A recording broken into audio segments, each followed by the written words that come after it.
What's going on, everybody? Mike here. If you'd like to join the ever-growing fly casual community, please take a moment right now to subscribe to our channel and share with a friend. This week on a very special Fly Casual, the boys learn a valuable lesson as we go old school and take a fond look back at all the great guests that we've had on the podcast. That's right, it's a best of show.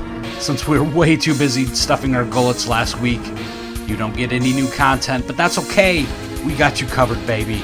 Suit up and strap in. It's time once again to Fly Casual. Let's get ready to wrinkle!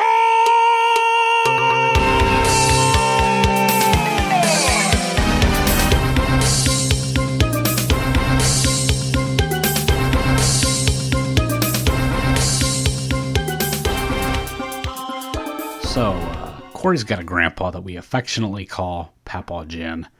Pappaw got wind of the podcast early on in episode 3 and insisted that he say a few words. Unfortunately, that spot has led to him muscling his way back in front of the mic more than we like to admit. Anyway, sit back and enjoy Pappaw's first appearance on the podcast. Well, hey, guys, we have a very special guest with us. We do. I forgot all about that. In the studio tonight. I'm going to have to give up my seat because we only have a limited number of mics in here. So here, turn on the light. Turn on the light. Okay. We're going to need the lights on for this. Right. He's going to... Here. Oh, here. Okay. Oh, hey. Oh. This is our special guest here. This is Pappaw Ginn. Hey, Pappaw Ginn, please. Pappaw Ginn. Good to meet you. Good to meet you. Yeah, I don't know if you heard the fella. He told you to turn the lights on there. Oh. You get the cataracts. Gotcha. Yeah. Is that better for you there? Oh, much better. Right, well, it's better. Can see the hands in front of the face now. Pappaw's gonna... Pappaw, get it right, son. I'll come over there and I'll kick you in the jewels. Pappaw's gonna... I may be hunched over, but I'm spry. Don't let the goiters fool you. Pappaw's got a little something for us here. He's got a little editorial, he is. Well, I heard you boys like to talk about the movies. I always been a big fan of the movies myself. Remember when I saw Citizen Kane for the first time? I was buried under my seat and scared to death. I thought I was seeing a Frankenstein picture. Silly me. It doesn't matter. Got a good night's rest that night, all the same. But been a big fan. You know, there seems to be a lot of hubbub over one Mr. J.J. Abrams directing this Star Wars film, or another Mr. Rian Johnson directing the next. But no matter whether you think Star Trek is enough popular science fiction burden for one man, or if a notable lack of experience could hinder another, it can all be simmered down to just one hot, gooey takeaway. It's probably this. Could be worse, fellas. Am I right? Could be worse. Yes. Could be worse. Yeah, see, you take your other hot commodity directors from notable science fiction franchises. Michael Bay, for instance. Well, he hasn't just sucked the meaning out of beloved childhood properties. The man sucked the meaning out of both World War II and the end of the world prior to that. It stands to reason he's carrying a Class 4 black hole around in a knapsack, because only a force that great would manage to explode so heavily at the box office while still managing to suck that bad. But I suppose that kind of large-scale anticlimactic ejaculate shouldn't be all that surprising for a guy whose second directing credit was titled Playboy, Carrie Kendall, September 1990 video centerfold. That's a true story. True story. Well, look at Zack Snyder for another shining example. After hitting a scene with a zombie movie, the man took a green screen and a $50 Visa gift card and crapped out $300. Made untold millions from wannabe frat boys masquerading as misguided self-proclaimed history buffs. Then someone in a suit had their undocumented accountant run some numbers and figured he must be the savior to all mankind. So then they slap him with a beatified by nerds everywhere property of Watchmen. Did you see that one? I did. Yeah, we all agreed. Watchmen looked very expensive, but required a triple dose of Aleve for the eye strain related to 3 straight hours of glowing blue man parts in your eye.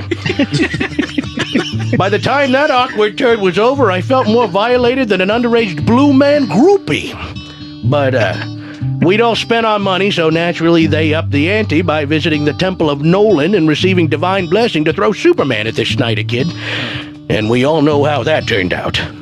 The problem, kids, is that these days, guys don't love the franchises. These guys don't love them. They're excited about them, sure. Cocaine will do that to you. But they don't love them like real nerds love them. And that's just the thing. But being a nerd don't mean what it used to. Used to mean that you were weird, ostracized. Meant you were on the outs with society at large. Heck, they even made a couple of movies about nerds claiming their revenge or something or the other, but the title escapes me at the moment. The problem is these guys know how to get excited about things, and they think that's the same as true fanaticism. But it ain't, you see. One side wants to dissect the emotional intricacies of the demon teddy bear scene from Akira, while the other just wants to reenact the quasi-homoerotic volleyball scene from Top Gun. It's the difference between a film club at your local community college having 4-hour debate over the meaning behind the final 7 minutes of Blade Runner, and two frat boys high-fiving each other in the hall over a passing quote from Animal House between keg stands and attempted date rape. Those frat boys think they love movies, but they couldn't name an actor, besides maybe a beleaguered guess at Jim Belushi. They couldn't name anyone on crew. They couldn't tell you a thing about why the movie was so revolutionary at the time of its release, and they certainly wouldn't know what it takes to make another one. But take some guys who employ gritty filters, slow motion, explosions, and dialogue that can be scribbled in its entirety on paper inside of a fortune cookie, and Hollywood sees it as a license to print money, regardless of what long-term damage it might do to a franchise. Because as long as the words transform as a Superman carry enough weight to shine through the smeared turd varnish these chuckle nuts leave on them, people will keep spending their money on this nonsense while no one learns any lessons. No, sir, the best we can hope for are people who are passionate about film craft. At least more so than about muscle shirts and maintaining just the right level of bro stubble to continually at least appear to not give a crap. That's how we got Iron Man. And on the off chance you've got someone like that who also truly loves the fiction, you can even end up with another Avengers.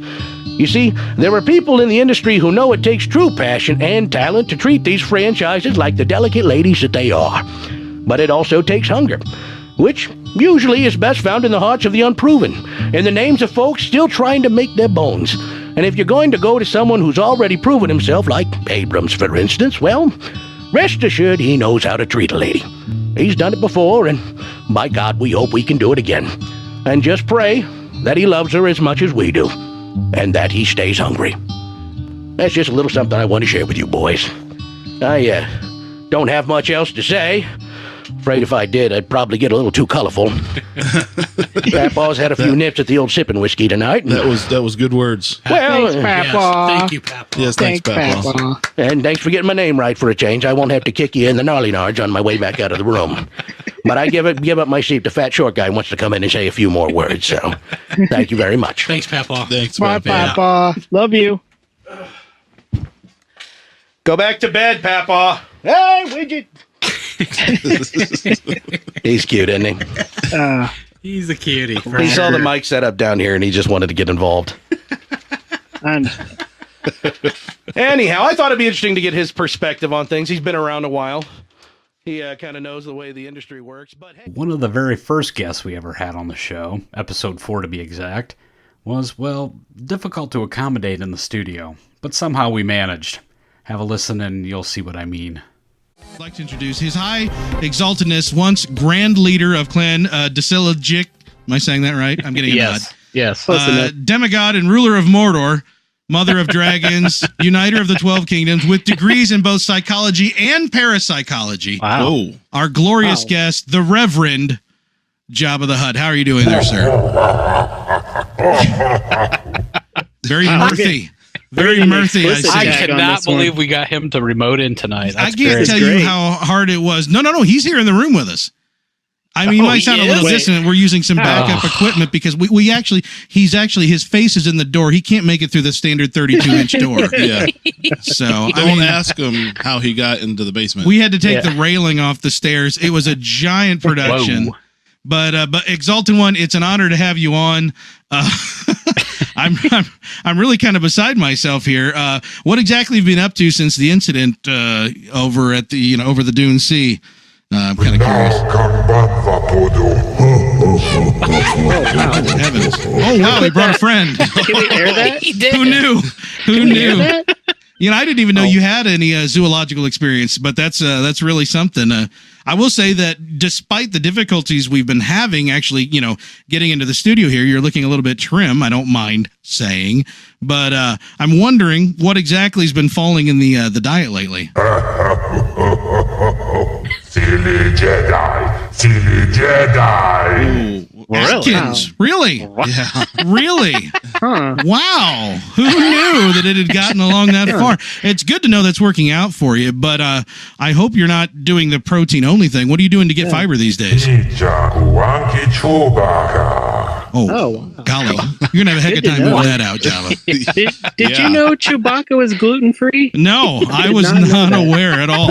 Good to know. I was not aware. Well, before we move on, let's just bring people up to speed. Have you been, what's been going on romantically? You've been any more Twilight dancers? You've been seeing any of the Hutts in their lady forms? What are you doing for all around companionship? Solo thought market. Oh, okay, that's more than we needed to know. That's, you know what? We should probably move on. Thank you, Jabba, for being here. Thank you, Jabba. Can you cut that out? Yeah, we might have to earn an explicit tag. Yeah, we're gonna have an explicit tag, but that's great. Thank you, Exalted One. But yeah, stick around. We'll be anxious to get your take on the various goings on as we progress through the evening here. So one of our favorite segments that became a staple of the podcast early on is the Porkins Bite of the Week. For a long time, Porkins Kid laid down his Star Wars knowledge bombs on us. More recently, Porkins Kid has expanded his knowledge bombs to pop culture topics of the week. But in the beginning, specifically in episodes 5 and 7, Porkins Kid laid the foundation with anything and everything that you want to know about the man, the myth, the Porkins legend himself, one Mr. William Hootkins. Well, hey, since we're wrapping up news, we have a new segment that we'd like to introduce to everybody. We're really excited about it. Ladies and gentlemen, it's officially time for the Porkins Bite of the Week. Yeah. You know what I'm saying? That's funky. Oh, yeah. All right.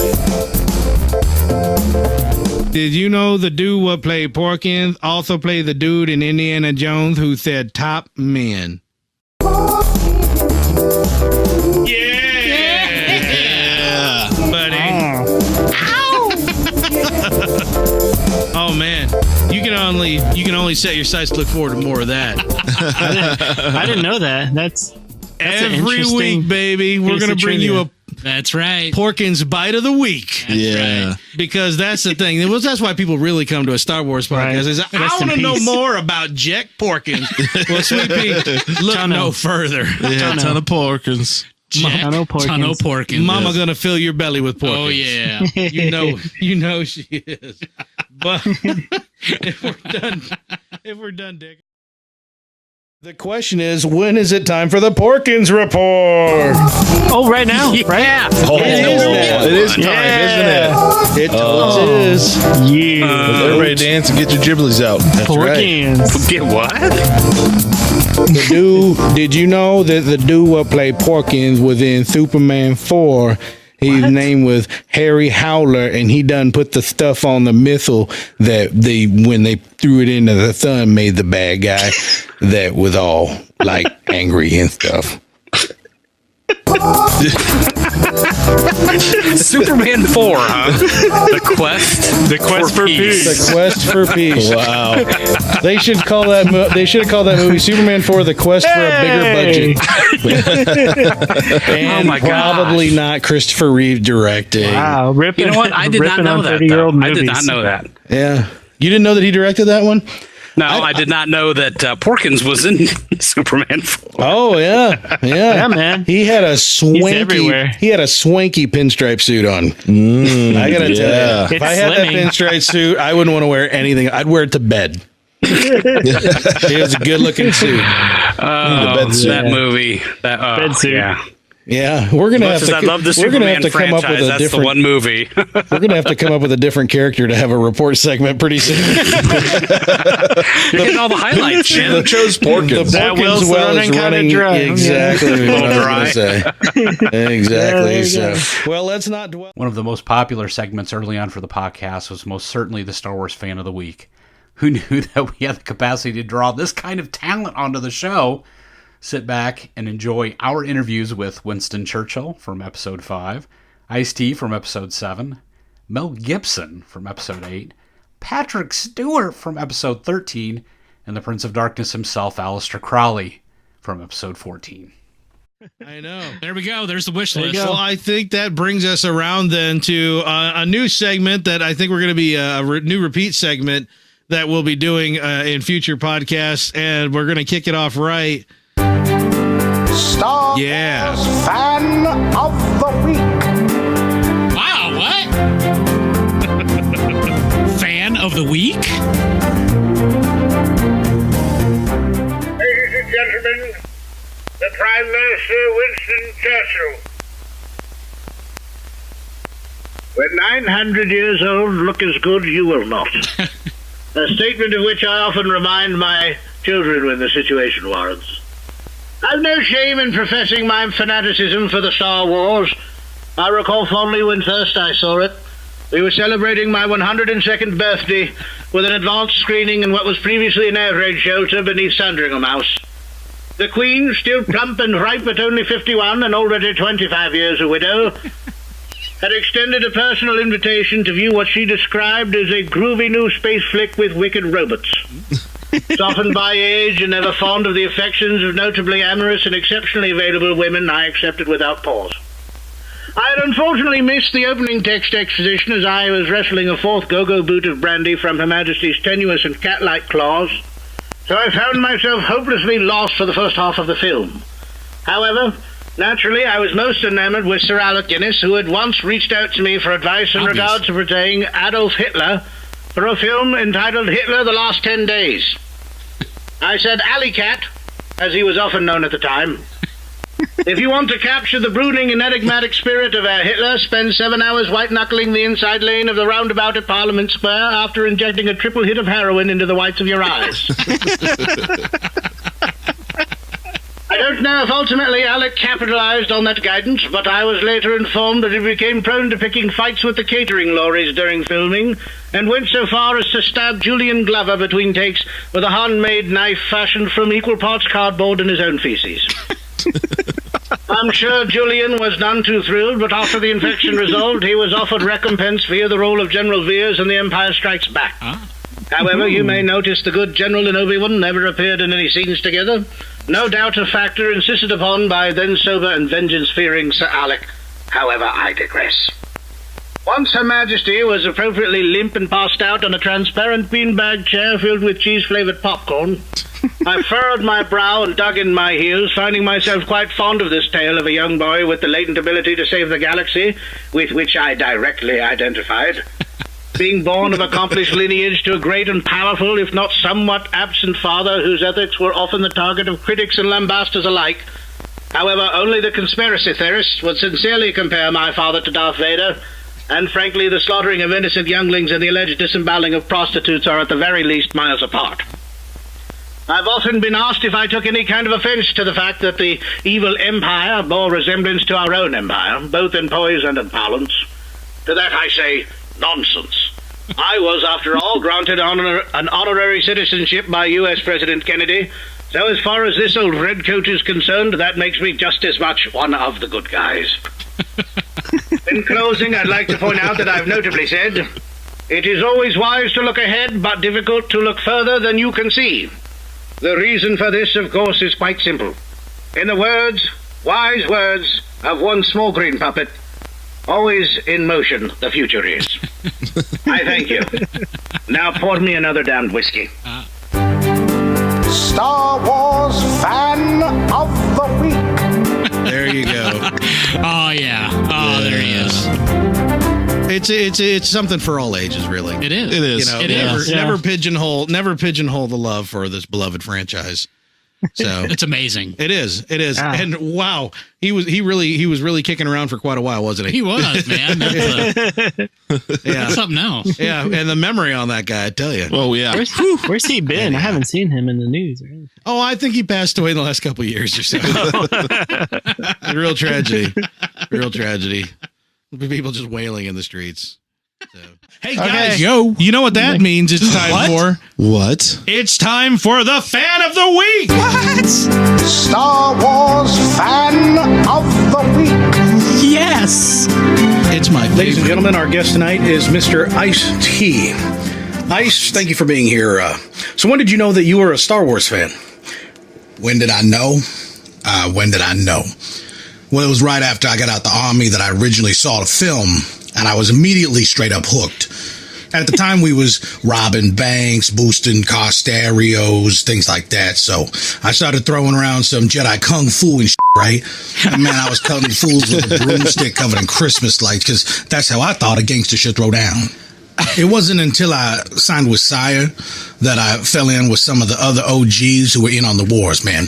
DJ Evil E, DJ Aladdin, Africa Islam, DJ Chubby Hero, Punchy Salad Shooter, Ambiguously Acrimonious K, DJ Johnny Sparkles, and Fat Chad, to name a few. Yeah, we actually got together to record a dramatic fan fiction radio play, but then everybody got high, and it just evolved into recording my first LP, Ron Pace, which had nothing to do directly with Star Wars. It didn't. That's true. But a lot of people don't know that Cop Killer was actually a rock song originally about killing stormtroopers who were clearly the white police presence in the Star Wars universe. But all the bad press was sending sales through the roof. So, hey, when DJ Chunky Simon convinced me to change it from its original name, Trooper Shooter, I guess he was right. But rest in peace, homie. So what did you do then? Man, what didn't I do? We started boosting rockets from NASA and the Russian space program and stashing them at Funky Lynn and Fresh's crib. What did you need rockets for? To go to the moon like proper space gangsters. Thankfully, DJ Bottlebrush had a PhD in astrophysical engineering, and I myself have been studying command tactics while DJ Plumber's Crack was brushing up on his linguistics. So, well, what about Funky Lennon? You were stashing him at his house. I would think he'd want to. Man, we made that navigate. He was pissed, boy, no doubt about that, though. So, how did it go? Did you make it to the moon? Nah, we just did a drive-by. We let incredulously DIK ride along, and he leaned out the window with his Gat-9, tried to shoot his name in the dust, but only got so far as IN before he ran out of bullets, so. Well, that's great. Is there anything else you'd like to say? Yeah, I want to give a shout out to the members of the OG Star Wars Book Club and its members, DJ Floppy Flapjack, Monster Matt, DJ Cool Coldness, Felonious Filbert, Easy EQ Knob, DJ Dark and Dank, DJ Necktie, MC Ricketts, DJ Tooth Obsession, Pringles Paul, MLFM, DJ Shankenbank, DJ Spreadsheet, MC Knickerbocker, Morbidly Obese Omar, Lil Ponier, Tucker Van Housen III, DJ Dragon Baller, DJ Creme Fresh, DJ Broccolilly, Squishy DPS, MC Cross Stitch, Robot Wanda, Leroy, Easy Bowler, DJ Lucky Charms, Tickle Me Chucky B. I like DJ Dragon Ball. That's the best. Drive Shack, still going. Wow. Ninja Joe, MC Alphabets, DJ Girl Dress. How long does this one? Angry Face, Stabbing Steve Jenkins. Cue the music. Andre the Average. Ice. Purple. I don't think you can hear us. Cardboard. DJ Ramsey. Ice-T. Mr. T. Tanner. Ice-T. Come on. It's not Mr. T. Mr. Ice-T. Scorpion from T. DJ Teenage Angst. Oh, wow. Oh, jeez. That was quite a ride. Seriously, there must have been some intense discussion in that book club. Some intense discussion. I think there was a little East Side and West Side in there. That was, man. Woo. Wow. Star Wars brings the sides together. DJ Spreadsheet, huh? DJ Spreadsheet was really into, actually, he was into cosplay. A lot of people don't know that about DJ Spreadsheet, but he was really into really complex cosplay. I got nowhere to go with that. You learn something new every day, though, huh, boys? It's time for Star Wars Fan of the Week. Star Wars Fan of the Week. Is it me? Is it me this time? It's me. Mel Gibson, thank you for joining us today. I would like to ask right off the bat, what is your first Star Wars memory?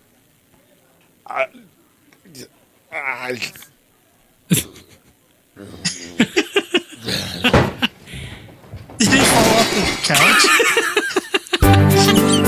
Star Wars fan of the Well, I guess he didn't have a lot to say. That's all right. Wait a minute.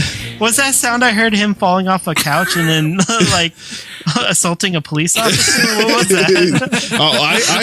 I heard plates and things falling. He must have been at some drinking or something. I don't know. Oh man, we always learn something valuable every week. I think we do. I think we do. Right now, if you stuck in for this long, you're wondering, hey, why haven't we heard our certain favorite segment that we tune in for, right, gentlemen? Huh? Yeah. It's What? time at long last. Wait, what? For your Star Wars fan of the week. Oh, yes, it's Star me. Wars fan Garrick, I'm of feeling. the I'm hoping. I'm crossing my fingers this week, man. Is it going to be you this time? Sir Patrick Stewart, we are very honored to have you on the show. Well, I'm honored to be here. Are you? Well, more or less. Yeah, I see. So, let's just put it on the table. Tell me about your take on Star Wars. I remember when they first called me in for an audition. I was quite taken by surprise. I was doing a reading of Shakespeare at UCLA, and Bob Justman, who, as you know, was a producer on the original series, he claims to have immediately known that I was to be cast, but there was, Patrick, of course, far more to it. I'm not sure. There was a meeting at Gene's house, and I arrived in none other than a cheap rental car. But that only lasted under an hour. I'm told Gene wanted no part of me. We were... At least not initially. Yeah. I wasn't tall. I wasn't French. I certainly didn't have the typical quaff of a leading man. But be that as it may, destiny had its wits about it, I suppose, and history became what it is. Patrick, I was asking about Star Wars. I'm sorry, what? Star Wars fan of the week. Patrick, huh? Yeah, there was a little confusion on the day we recorded that. Hey, at least we got him on the show, right? Yeah, I wasn't not going to post it. I mean, it was too big a deal. So He's been knighted by the Queen. He has. Exactly. Sir I mean, we Patrick. did talk about Star Trek earlier, so it seemed appropriate. Only appropriate. Yes, let's turn this into a Star Trek podcast. Thank you very much. It was the alpha and the omega of this one, and by omega, I mean the end. Thank God. Guess what? What? I'm making the call right now, gentlemen. It's time for chicken butt. He got it. He did. All right. Closing it out. Good night, everybody. No, it is time, my friends, for the long-awaited segment, the Fan of the Week. Now, Really? Before we get started, I got to apologize for the audio quality on this one. That's on me. It was let's just say there was a magical disturbance in the air. Okay. Star Wars fan of the week. Garrick, was it you? Yeah, it has to be this time, right? Ladies and gentlemen. And all beings in between. Yes, and all... All beings in between. All beings in between, right. Thank you. Of course. An introduction is in order, I assume? Yeah, excuse me. I'm proud to introduce Mr. Alister Crowley. Lovely. Who? Me? No, me, you brave swine. Right. Indubitably. So, you're a Star Wars fan. Does the Pope poop in the woods? Yeah. He does. I laid eyes on that tall and brooding figure of Darth Vader, I was transfixed upon the sordid hedonism and delicious cruelty of the Sith. That's That's kind of creepy. Indeed. As I set myself upon the course to greater knowledge of the deeper circles of Sith magic, I became summarily excited from the center of my core to my very extremities. Getting creepier. Unfortunately, there are no Sith temples here on our own planet, so I was forced to employ the technique of astral projection to visit such far-off places where I might drink from the cup of darkness. Listen, I'm starting to have second thoughts about this interview. It was after I had shadow-walked the ruins of Dromon Kaas and the tombs of Korriban. Yes. And I knew I must find a scarlet woman to perform these magical acts with. Why did you use quotey fingers just now? Well, when you said magical acts, you used quotey fingers as if you were talking about something else. Do you really want to know the sordid details? Not really. I thought not. Sith magic is not for the weak-willed. You do know all of this is fictional, right? Isn't it, though? Our very lives are but stories lost upon the winds of time. Fictional accounts retold until the details no longer remain. No, that's non-fiction. The whole concept of Sith magic is fictional. Maybe to a non-believer such as yourself, you libelous hound. But to a true believer like me... You can't project yourself onto other planets. I can and have, you pasty Morlock. No, it's not at all real. Even the planet Korriban isn't called that anymore. The guy who used to be in charge changed the name to Moraban. Why, that's preposterous! Wait. Why? Because none of it's real. Because people can just rewrite fiction whenever they want, whether they like it or not. But what of those of us who've committed to studying the history? Not history. The fiction, then. What of us who've committed to studying the fiction and given massive portions of our very souls to cherishing it? A good question, if a little dramatic. You see, enjoying good fiction is like having a really deep and close friendship. With a scarlet woman? Okay, at first I but now I'm not sure what it means, so I'm just going to keep ignoring it. Your loss. So you develop this deep friendship throughout childhood, and you grow up together. But as you get older and do new and different things and meet other influential people, things can become different. He or she may not appreciate drinking the blood of it. Stay with me here. Of course. So eventually you both meet your significant others, and that changes you. You become different people. You still have the same names and histories, but you go through changes. You always cherish what you had, but that doesn't mean it can be the same going forward. In fact, sometimes we find we have to accept those people. We have to accept their changes in order to be close to them again. It's part of life. It's part of what we have to go through as human beings. But change can be so intimidating. No, of course it can. Some people simply can't change, and those are people who are left to their own devices. The friendship sometimes comes to an end, and folks go their separate ways. So you're saying I shouldn't overcommit to my obsessions because I must remain prepared for their eventual evolution into a higher spiritual being? No, I'm saying that some dude indiscriminately changed the crap we like, and they ran him out of town. Fortunately and unfortunately, what's done is done. So it's like meeting a new friend who passed the obstacles in their life. You can settle in with them knowing that the roller coaster isn't going to change that much going forward, but... Oh, I adore butts. But it's still a roller coaster, so scrap it. I must say, you've taught me a valuable lesson this day. But alas... I am needed amongst the stars. I guess that wraps things up. Farewell, prognosticator of all things pop and parody. I wouldn't say all things. Alister? Star Wars. Alister? That was creepy, man. Yeah, dude. I gotta tell you, it was a hair-raising experience for me. I came away very different than I went in. Yeah. Like little shadow babies. Yeah. You don't know how many Ouija boards we went through to actually conjure him up, too. Get that going. Oh my! Yeah. Wow. Ooh, experience. A little known fact: Sith Force Ghost, red, not blue. Just saying. Scarlet. Somehow I always knew. Just knew it. Yeah. But hey, let's not waste any more. We hope you enjoyed this special edition of Fly Casual. If you haven't already, please subscribe and rate us at iTunes, Stitcher, and all your favorite podcast locations. It's important that you rate us so that we can reach more and more people. As always, be sure to check out the show notes at betterkind.com. There are also many ways to join in the conversation. Follow us on Twitter at FlyCasual1138. Like us on Facebook, facebook.com/FlyCasualPodcast. We are also now on YouTube, so take a moment to subscribe and ring the bell for updates. And make sure that you check out Discord. Lots of opportunities to chime in. Reach out and say hi. Talk to you soon.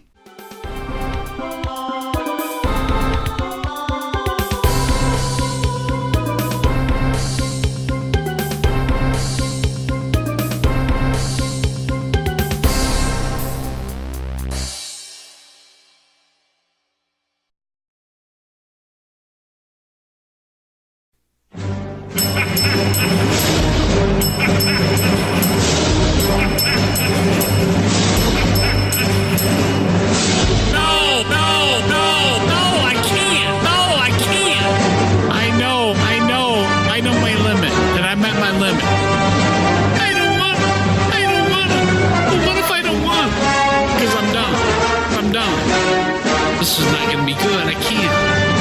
No, yes, it was hard. No.